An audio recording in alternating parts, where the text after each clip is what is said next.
Instagram খুললেই এখন একটাই ছবি, বিরান উপত্যকায় লাখো সারিবদ্ধ তাঁবু, যার মাঝে লেখা অল আইস অন রাফা। হঠাৎ করে কেন এই ছবিতে সয়লাব মেটার জনপ্রিয় প্ল্যাটফর্মটি? পশ্চিমাদের সঙ্গে সম্পর্কের অধপতন, এমনকি আন্তর্জাতিক বিচারিক আদালতের নির্দেশনাকে উপেক্ষা করে ৬ মে থেকে রাফায় স্থল অভিযান শুরু করে ইসরায়েল। তেল আবিবের পক্ষ থেকে জানানো হয়, হামাসকে নির্মূল করতে চালানো হচ্ছে এই অভিযান, যা বন্ধ করতে পারবে না পৃথিবীর কোনো শক্তি।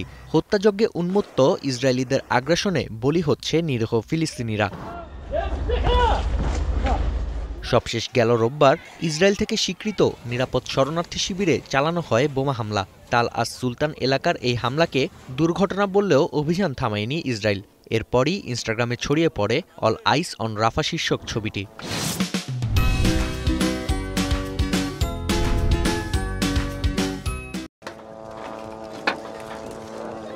ফেব্রুয়ারিতে যখন বেনিয়ামিন নেতানিয়াহু ১৪ লাখ মানুষের বসতি রাফা খালি করার নির্দেশ দেন, তখনই প্রথমবারের মতো এই বক্তব্যটি দেন বিশ্ব স্বাস্থ্য সংস্থার ফিলিস্তিন দপ্তরের পরিচালক রিক পিপারকর্ন।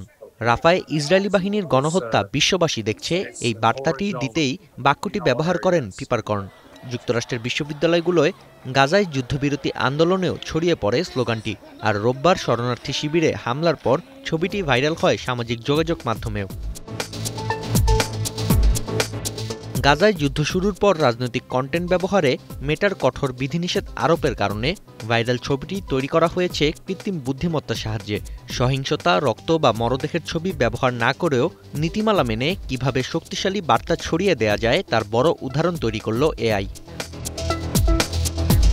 আল জাজিরার প্রতিবেদন বলছে, শাফ 4012 নামের আইডি থেকে ইনস্টাগ্রামের প্রথম স্টোরি হিসেবে শেয়ার করা হয় ছবিটি। ২৪ ঘন্টা না পেরোতেই ভাইরাল ছবিটি শেয়ার করা হয় প্রায় ৩ কোটি বার। মার্কিন সুপার মডেল বেল্লা হাদিদ, অভিনেতা অ্যারন পল, ব্রিটিশ গায়িকা ডুয়া লিপা, ভারতের চলচ্চিত্র শিল্পী বরুণ ধাওয়ান, প্রিয়াঙ্কা চোপড়া, আলিয়া ভাট, এমনকি অস্ট্রেলীয় ক্রিকেটার ট্রেভিস হেডের মতো তারকারা শেয়ার করায় রাতারাতি জনপ্রিয়তা পায় অল আইস অন রাফা ছবিটি। মঙ্গলবার পর্যন্ত ছবিটি শেয়ার করা হয়েছে ৪.৫ কোটি বারের বেশি। ইনস্টাগ্রামের মতো ছবিটি ট্রেন্ডিংয়ে আছে এক্স ও টিকটকেও। নাফিয়া আরমান মনন, এখন বিশ্ব।